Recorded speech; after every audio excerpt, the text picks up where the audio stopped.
I'll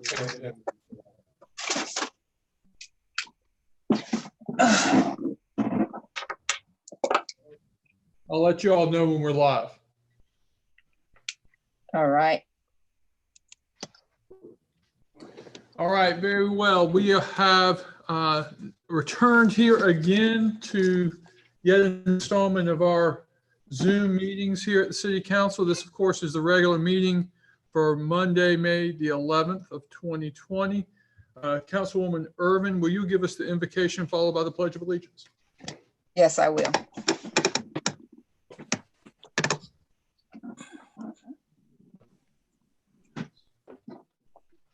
To our gracious Creator, we thank you for this beautiful day. We thank you for the opportunity to serve. We ask that you be present with us today to lead us and guide us with your wisdom and with your knowledge. So the path that we would choose to follow will be one that's enlightening, but also will be prosperous and healthy for the city of Florence, that we may serve as good neighbors. And also, I would ask that you continue to be with us in this climate of COVID-19, as we are now going through something we've never been through before. But we believe that as we work together, we will come through this stronger and closer than we've ever been before. So we thank you for this day. We thank you for the opportunity to serve, and we thank you for being here with us. Amen. Amen. I pledge allegiance to the flag To the flag of the United States of of the America, United States, to the republic Republic which stands stands one nation one nation under God, with liberty indivisible, with liberty, justice for all. Thank you, members. I'll ask the members, because of the presentations that we're going to be putting up today and the burden that places on our system, there'll be perhaps a little bit of a lag from time to time. So please be cognizant of that. And as members speak, please allow a little bit of time before you start speaking after the last speaker, just to allow the internet to catch up. Very well. The first matter for our consideration then is the approval of the minutes. The minutes in your packet are for the regular meeting of April the 13th of 2020 and the special meeting of May the 5th, 2020. Is there a motion? So moved. Is there a motion that we approve the minutes? There's a motion. So So moved. Is there a second? Second. Second by Councilwoman Moore. Any discussion? Hearing none, all in favor, please indicate by saying aye. Opposed, like sign. All right, the motions are adopted unanimously, and you all are noticing a little bit of that lag, so bear with us, and we will march through. Next matter for our consideration are ordinances in position, first being bill number 2020-10 for a second reading. This being an ordinance to annex in Zone CG the parcels located at 305 Pamplico Highway, tax map parcel 90108-01-001, as well as 90108-01004. We will have those ordinances are in position, so there's no presentation required. Is there a motion? So moved. There's a motion, second. Councilwoman Irvin and Councilman Willis seconding, or the reverse. Hearing those motions and seconding discussion. There being no discussion, all in favor, please indicate by aye. You can do so by raising your hand, might make it a little bit easier. Very well, the bill is adopted unanimously, that being bill number 2020-10. Who lost Pat?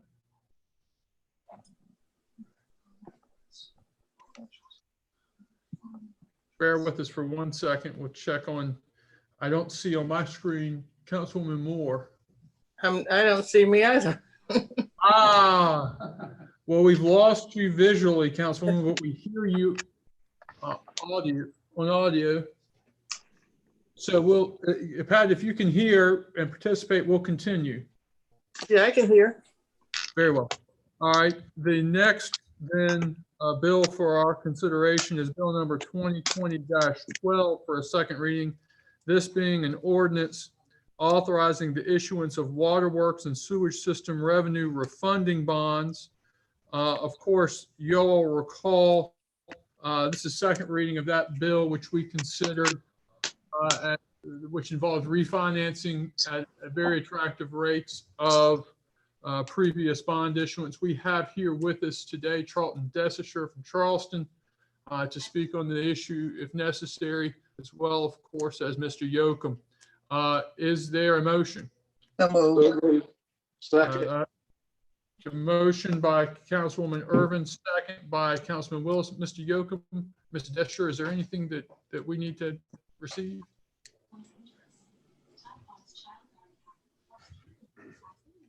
Thank you, Mayor. The only comment I would make for the benefit of council, Charlton and I were discussing just prior to the meeting, as you recall, at the last meeting and first reading, we discussed an assumption of very favorable rate that we would receive on these bonds. The rates actually came in lower than we expected. A 10-year bond at a rate of 1.17%. It will save the city in net present value terms over $750,000 over the course of 10 years. So I just wanted to provide that by way of update.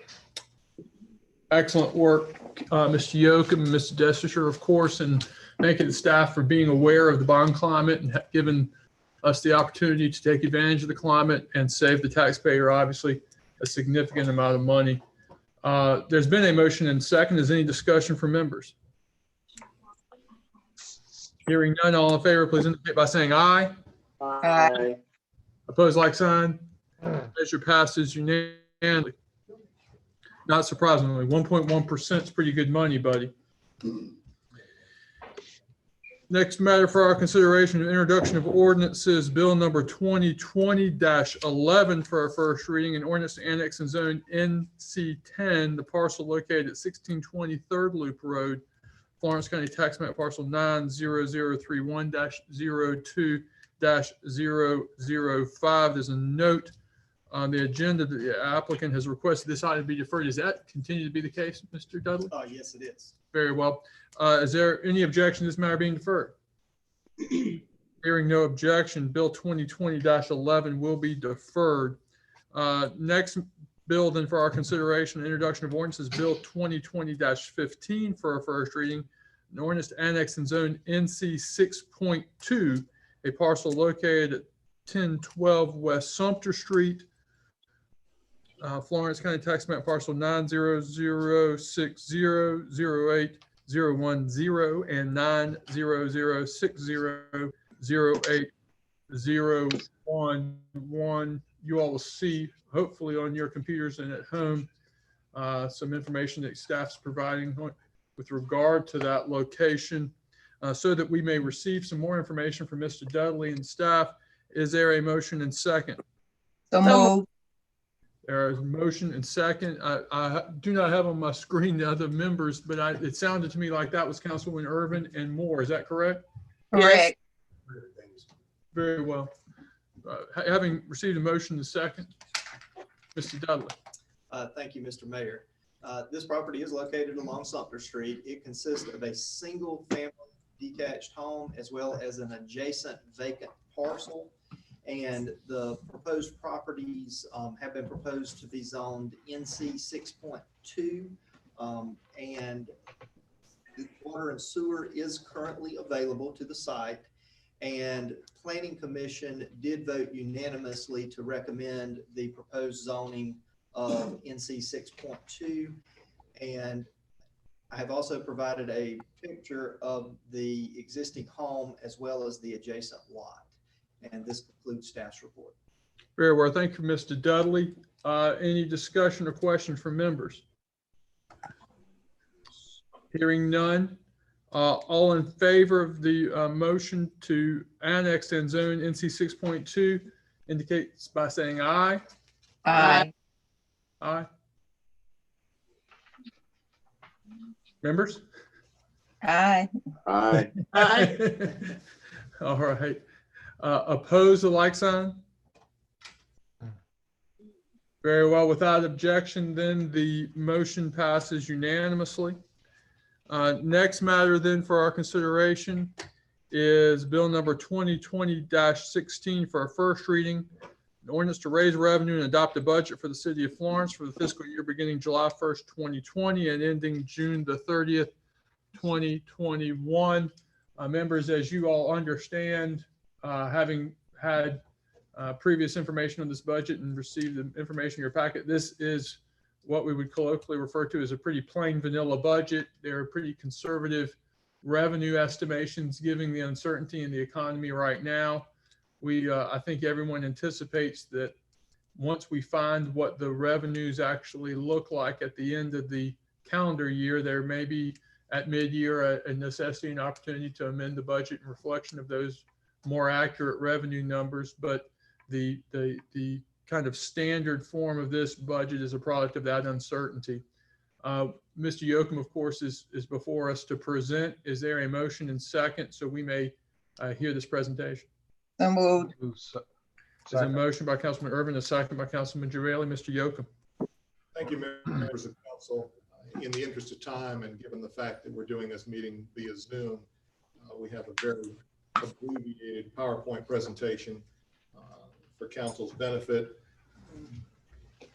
The first slide you'll see is just, and you received this packet already in your agenda packet previously, but the first slide you see is just simply a listing of the funds and the budget amount for each of these funds.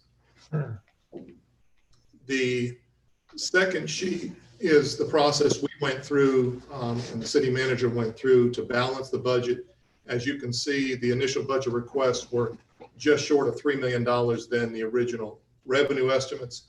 So the shortfall was closed by adjusting capital, looking at trend savings, and also making adjustments to the requests. And job-related vacancies have resulted in the anticipated use of these savings we're going to use for one-time purchase of capital items such as auto equipment, primarily in the police, as well as maintenance equipment. The next slide you'll see is just simply a breakdown of the different revenue sources, both in total and as a percentage of the budget, just for your edification. The next section is the community programs funding. You will see here a listing of those items on the left-hand side of the screen that are included in the budget, and those things on the right-hand side that were requested but not included in the budget. Next is the hospitality fund. And once again, here is a listing of the many various items that are funded by the hospitality fund. Obviously, the two primary expenditures are the athletic facilities, and then near the bottom of the schedule, the funding for the Civic Center. Next is the Water and Sewer Utilities Enterprise Fund. This slide just simply shows a breakdown of how the revenue is divided primarily between wastewater and water. It's almost a 50 split with a small amount of other revenue from other fees. And then what you're seeing is a breakdown of the expenses by the department, both from utility finance, wastewater treatment, surface and groundwater, as well as a large amount of debt service that comes out of that budget. Now, this slide that you're seeing is perhaps the most important slide, and I believe the mayor alluded to it. We've had numerous discussions about the anticipated shortfall in this year's general fund and hospitality fund. We're estimating the business license shortfall to be about $900,000. Now, probably most of that we will see in next year's budget, in the 2021 budget.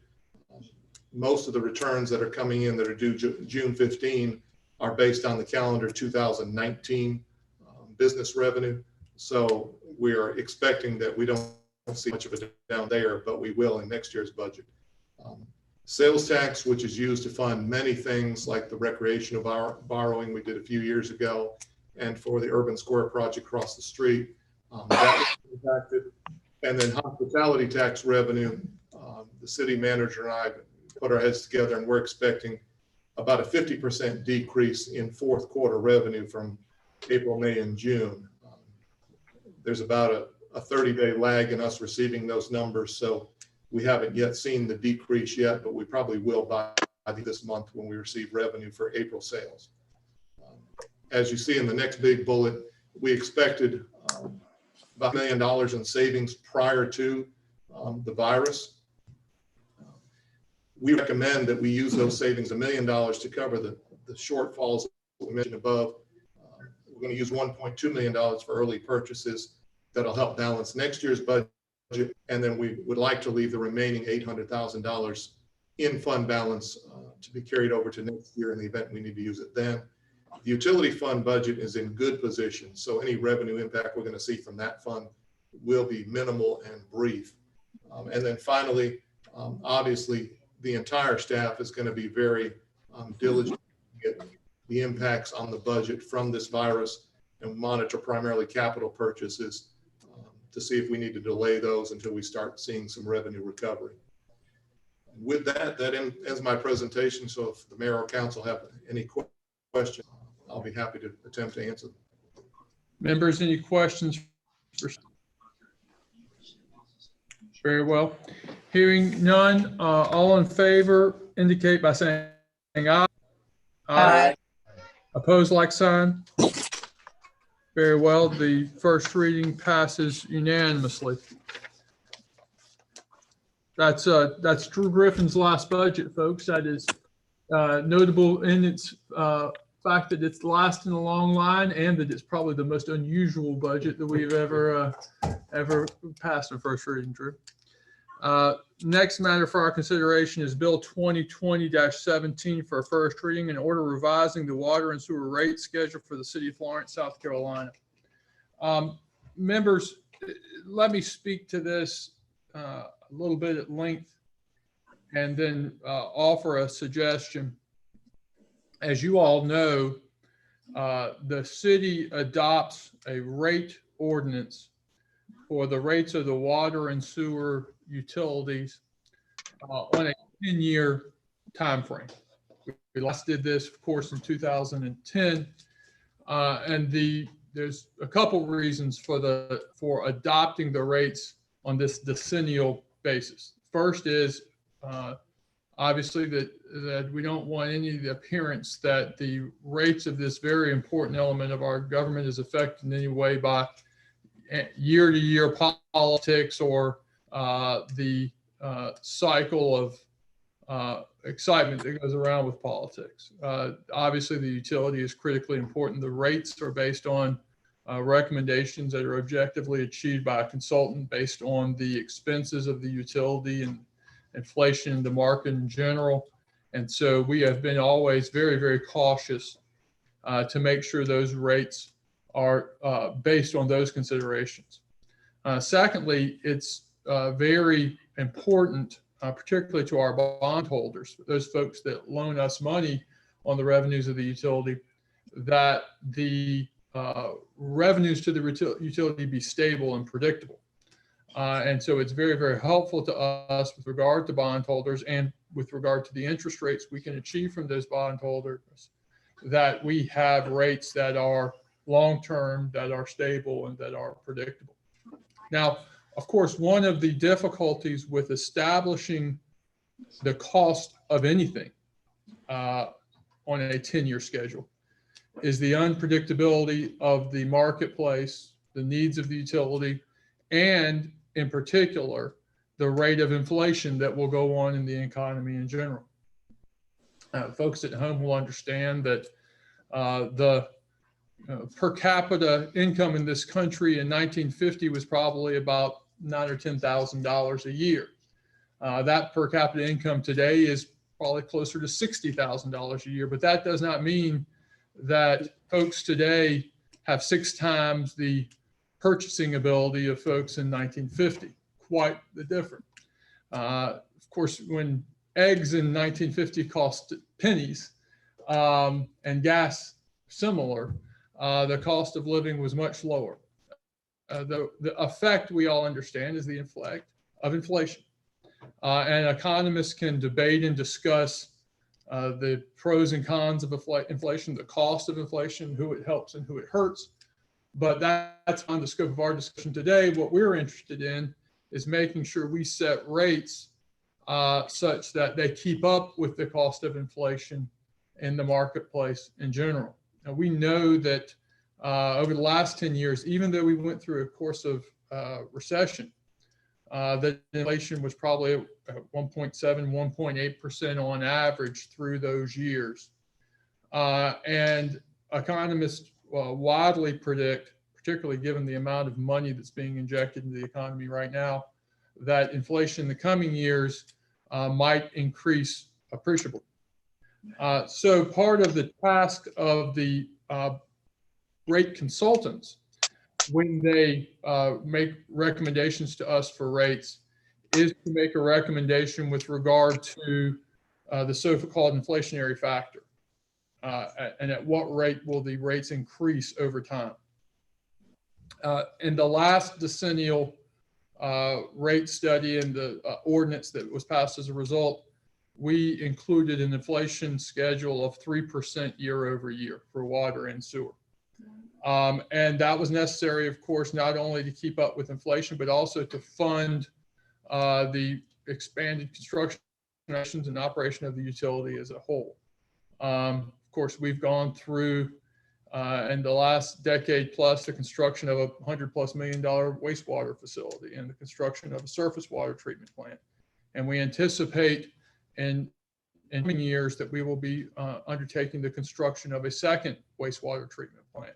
All of those are factors that go into the consideration of the rate consultants. As I said, that inflation rate that we had adopted and that is currently in place and has been in place for the last 10 years is 3%. Council has looked at this, and we have, I have received many requests from members of council concerned particularly about that rate. Talked to Councilman Willis several times on this issue as well as others. And they're concerned that to the extent we have it within our power, while maintaining the stability of the utility and the commitments we have to our bondholders and for construction, that we maintain as low an inflationary rate as we can get away with. The request and the recommendation is that for the first 3 years of the next 10-year cycle, that the what we will call inflation rate of the cost for the user for utilities, including water and sewer, be reduced from 3% to 1%. Now, keep in mind, 1% is currently below what inflation is today, that we are experiencing today. Also, if your economic procrastinators are correct, we will see inflation that increases substantially beyond today's inflation rate, and I fear maybe as high as 5 or 6% inflation. That concerns me. If we do not set a appropriate inflationary factor in our rates, future councils will be in a position where they have to address the rates mid-ordinance, mid-10 years, and that's not something that we would very much like to do. However, I'm confident, and I think the consultants are confident, and we're certainly here from Mr. Yoakum, but I suspect staff is confident that we can adjust, at least for the first 3 years, by reducing that rate from 3% to 1%. After those first 3 years, I think the recommendation of consultant is on the water side, we increase to 2%, still not getting up to the current level of 3%. And then on the sewer side, because sewer is more expensive than water, we increased 3% rate. That will represent a substantial reduction in the real dollar cost of the utility to the user, and I think provide sufficient revenue for the utility to do what it can do. That itself is a pretty impressive statement, and that is indicative of the strength of the utility and its growth and its viability. But this we all understand the current climate we're in. Council always has a desire to maintain rates as low as possible for our users. And we certainly have that desire here today, given the climate. We'll certainly hear from members, but it's my recommendation at this point that we defer the first reading on this, because I think we can get away with deferring it for at least a month. And we defer the first reading to allow everybody to consider that proposal and offer up hopefully a reduction from 3% to 1% for the first 3 years, followed by an inflationary rate of 2% on water and 3% on sewer. So then it would be, I guess, my motion to defer on that basis. Discussion from members. Discussion. Very well. Councilwoman Urban. I would be in support of that. I would be in support of that, especially right now, because we know the state that the city as well as the state is in because of COVID-19. There are a lot of individuals who are not actively employed right now, and it's going to take time to recover from where we're at now. So I think it would be appropriate for us to project that in our numbers, because even as we transition from a COVID state of being shut in to our businesses not even being fully operating, people are going to need the time to recover financially. So I would definitely support us deferring that so that we can do that decreasing percentage based on where we're at right now. Thanks, Councilwoman. Further discussion. Mr. Mayor, Councilman. Mr. Mayor, as you and I have discussed several times on this, my concerns certainly address the needs for water and sewer in our future, but primarily now the health and well-being of our citizens and small businesses that are suffering, some that won't ever come back online. I personally, in a perfect world, would like to be able to not address the 1%, but I understand if we do that, we don't address this, then it may affect our bond rating and cost the taxpayers a lot more money. So I do appreciate you moving in this direction. It's something I think our whole council is wrapping our arms around and what to do, how to do, and for the citizens to understand it's a balancing beam of working with our primary function in city government and also understanding their needs as a community. Thank you, Mayor.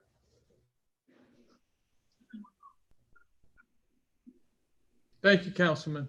And I think you're certainly correct, as I expressed, as a concern about maintaining rates that are too low that it can't support the system, and that would also result in the taxpayer paying a higher rate of interest on borrowing by the system because of the lack of stability and funding to deal with debt service. So I think what's been proposed, and I think the consultants would recommend this 1% with escalating up after 3 years meets both of those concerns. Other members? Mr. Yoakum, are there things I have left out? No, sir, I think you've covered it very well. Thank you, Mr. Yoakum. Before we, I'm sorry, Councilman Jabali, were you seeking to speak?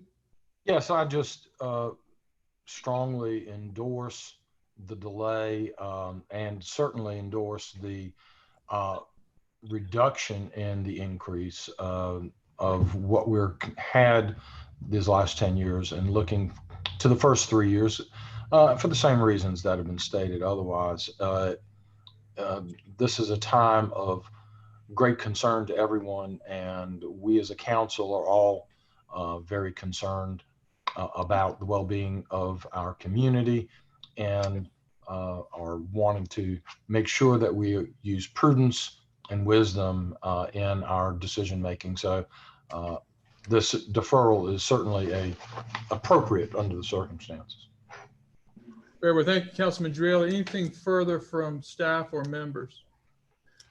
We do have an individual who is called in wanting to speak on the subject, Miss Delphine McElveen. Danny, okay. I'm advised by staff that while Miss McElveen apparently called earlier in the day to the city indicating that she would call in to be present and speak at the meeting. She has not done so. We would obviously hear from her had she done so. But particularly given the fact that this matter is deferred, she'll have another opportunity when we take it up on first read at the next meeting. Very well. Then hearing no further discussion, is there any objection to deferral? Hearing no objection to deferral, the matter will be deferred until the next meeting. Next matter for our consideration then is Resolution 20-10 to adopt the 2020 Florence County Hazard Mitigation Plan to comply with the Disaster Mitigation Act of 2000 as required by the Federal Emergency Management Agency. We have Mr. Dudley here to present on this issue. Is there a motion and second so we may hear? So moved. So Councilwoman moved. Second. Is there a second? I second. Second by Councilwoman Moore and Councilman Willis. Mr. Dudley. Thank you, City Council. This is an update to the 2015 Hazard Mitigation Plan. It is required to be updated every 5 years. It was a pretty minor update this round, mainly incorporating some of the incidents we've had in the past 5 years, as well as updating some of the mitigation procedures. As noted before, this is required by FEMA in order to be eligible for grant monies through FEMA. So this is a required update, and the City of Florence, as well as county, other municipalities within the county, and stakeholders all participated in this update. And this concludes staff report. Thank you, Mr. Dudley. Any discussion? Very well. There's been a motion and second. All in favor indicate by saying aye. Aye. Aye. Opposed, like sign. Measure passes unanimously. Thank you, Mr. Dudley. Resolutions 2020-11 and 2020-12 will be taken up subsequent to executive session. Resolution 2020-13 is before us, a resolution to adopt COVID-19 CARES Act budget of $161,000 and change. Mr. Davis is at the podium to present. Is there a motion? So we may. I second. Motion by Councilman Irvin, second by Councilwoman Moore. Mr. Davis. Mr. Mayor, Mr. Mayor, members of council, as discussed previously, the city received $161,263 in funding to address the COVID issues that is affecting Florence. It is important to note that the city of Florence is matching the CARES Act funding of up to $150,000. At the recommendation of council, staff did meet with members of the Mayor's Coalition. We also had a public hearing on May 6th. There, we did not receive any comments during that meeting. In working again with the Mayor's Coalition, we identified 3 areas that we would like to fund or recommend funding to council. That is direct services. We would provide rent, mortgage payments, as well as utility payments in amount of maximum of $500 for 3 months. We'll also provide up to $250 in utility payments for, again, a maximum of 3 months. We're looking at a total of about $250,000 there. In healthcare, we're working with Mercy Medicine, and we look at helping patients with prescriptions, as well as other preventive medicines, particularly those that have been affected again by the pandemic. About $50,000 total funding, as well as working with Helping Florence Flourish and the United Way, and providing information packets, as well as masks and hand sanitizers to the public. That's in the amount of $10,000. And again, the budget before you is a resolution of $161,263. And that would only be listed, again, those are CDBG funds, and we would like a resolution for those $161,263. Those other dollars, that $150,000, would be given by the city of Florence. All right, thank you, Mr. Davis. And this, of course, is in addition to the CDBG funding that we already passed through our normal CDBG budget, as well as some additional monies that we've provided through the general fund that we've passed on first reading today. That is correct, sir. Very well. There's been a motion and second discussion. I don't have staff on our council on the window here.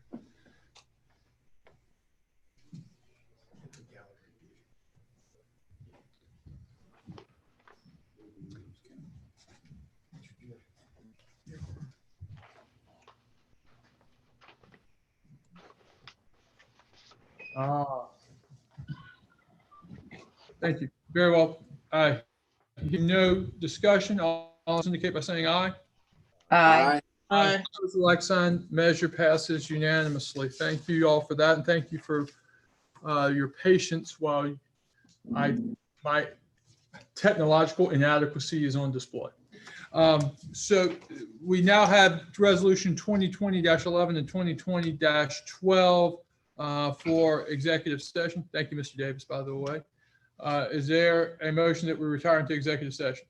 So move. Second. There's been a motion, a second by Councilman Urban, and a second by Councilwoman Moore. Any objection? Without objection, we'll retire to executive session. I'll let you all know when we are off the air.